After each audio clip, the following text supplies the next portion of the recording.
Company పనులు ఇట్లా తలనొప్పులు ఉంటాయి బాబోయ్. ముందర టైర్లు సాబాన్ అయిపోయినాయి పోయినాయి టైర్లు అంటే అట్లే రెంట్కి పంపిస్తే కస్టమర్ ఊరికే తీసుకుంటున్నాడు బండి.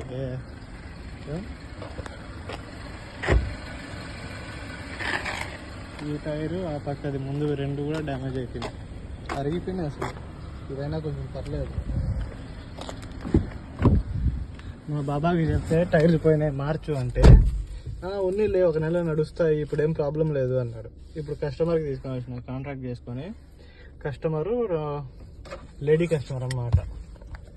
వాళ్ళ హస్బెండ్ ఏం చెప్పినాడు, పిల్లలు తోలుతారు, నా పెళ్ళాం తోలుతుంది, టైర్లు బాగలేకపోతే మంచిది కాదు కదా, ఏమన్నా అయితే రెస్పాన్సిబిలిటీ, ఊరికే ఏమి ఇవ్వడం లేదు కదా బండి, నాకు టైర్లు కొత్తవి కావాలా లేకపోతే వద్దు బండి అంటున్నాడు. అలా కాకుండా ఇప్పుడు కస్టమర్ దగ్గర నుండి రిటర్న్ వచ్చేసా. ఇంకా ఆఫీస్ నుండి ఫోన్ కోసం వెయిట్ చేస్తున్నాను. మార్చమంటారా లేకపోతే ఏంటి, అలాగే బండి ఇవ్వాలా లేకపోతే ఆఫీస్కి తీసుకుని వెళ్ళాలా తెలియదు.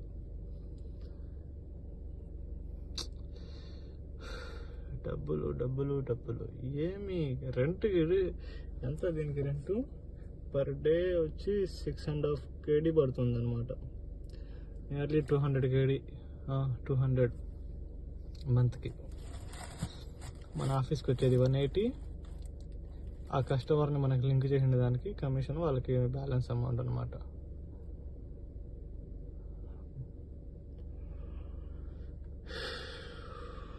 ఇప్పుడు టైర్లు మార్చాలంటే ముందుగా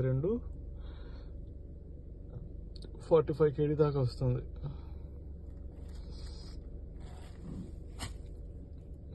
180 రెంట్, 45 KD రెంట్. వచ్చేటప్పుడు బండ్లు నీట్గా పెట్టాలని చెప్పి తెలియదు మనుషులకి ఏందో.